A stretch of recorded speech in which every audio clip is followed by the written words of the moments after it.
नमस्कार।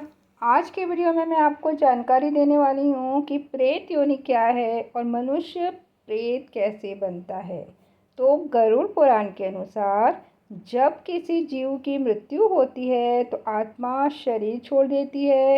यदि उस आत्मा का उचित विधि विधान से अंतिम संस्कार न हो, वह व्यक्ति पापी हो या मृत्यु अकाल या असामान्य परिस्थितियों में हुई हो, तो वह आत्मा प्रेत योनि में चली जाती है। प्रेत योनि बहुत कष्टदायक होती है। आत्मा न स्वर्ग में जा पाती है, न पिंडदान के बिना पृथ्वी से मुक्त हो पाती है। उसे न भोजन मिलता है न जल, और वह बार बार अपने शरीर की इच्छा से तड़पती रहती है। तो मनुष्य प्रेत क्यों बनता है? प्रेत बनने के कारण उचित संस्कार न होना। यदि मृत व्यक्ति का अंतिम संस्कार विधि पूर्वक न किया जाए, पिंडदान न हो, श्राद्ध न हो, तो आत्मा प्रेत बन जाती है।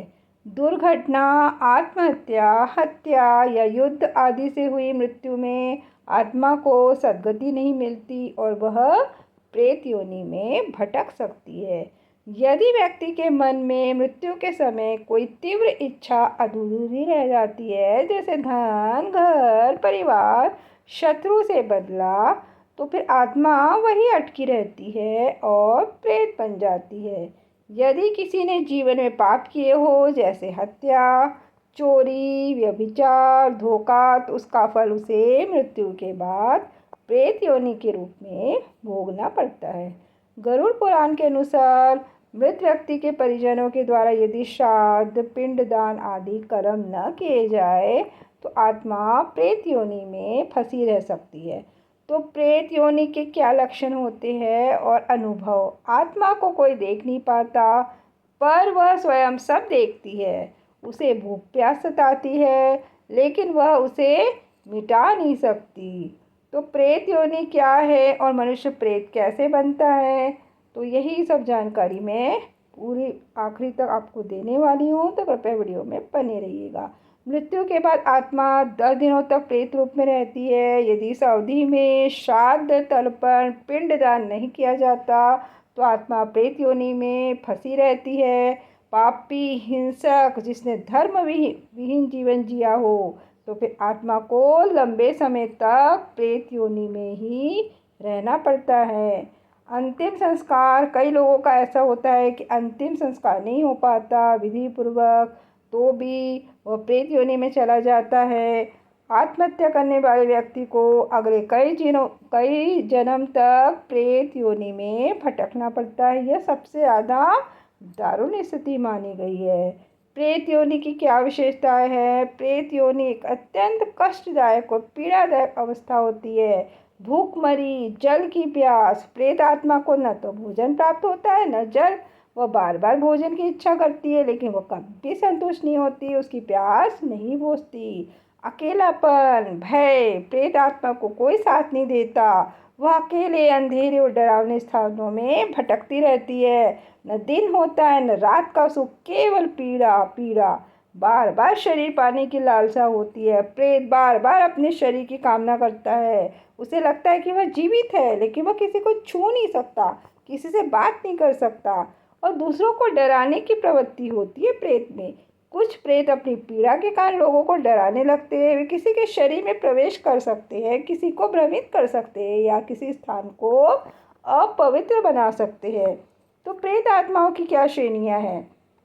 प्रेतों के भी कई प्रकार बताए गए हैं। भूत प्रेत सामान्य आत्माएं जो मृत्यु के बाद धरती पर भटक रही है। ब्रह्म राक्षस, जो ब्राह्मण ज्ञान रखते हुए भी पापाचारी रहे तो वे ब्रह्म राक्षस बनते हैं। पिशाच, जो विशेष रूप से हिंसक, तामसी और कामुक प्रवृत्ति के होते हैं।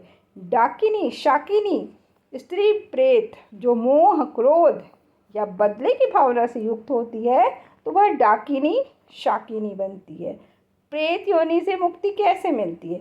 गरुड़ पुराण और अन्य ग्रंथों में बताया गया है कि आत्मा को प्रेत योनि से मुक्ति दिलाने के लिए जीवित लोगों को विशेष कर्म करने होते हैं, जैसे कि पिंडदान। पिंडदान मृत आत्मा को आहार प्रदान करता है और उसकी यात्रा को गति देता है। गया, प्रयाग, हरिद्वार आदि तीर्थों में पिंडदान विशेष फलदायक माना गया है। श्राद्ध कर्मों के द्वारा मृतात्मा को तृप्त किया जाता है। यह कर्म आश्विन मास में पितृपक्ष के दौरान विशेष रूप से किए जाते हैं। तर्पण का अर्थ है तृप्त करना। जल और तिल के द्वारा किए गए तर्पण से आत्मा की प्यास बुझती है। नारायण बलि पूजा, यह विशेष पूजा प्रेत बाधा, अकाल मृत्यु, आत्महत्या आदि से मरे लोगों की आत्मा को शांति देने हेतु की जाती है। यह विशेषकर त्र्यंबकेश्वर महाराष्ट्र में की जाती है। गीता पाठ और ब्राह्मण भोज, श्रीमद् भागवत गीता का पाठ, विष्णु सहस्त्र नाम, राम नाम का जाप तथा ब्राह्मणों को भोजन कराने से आत्मा को शांति मिलती है।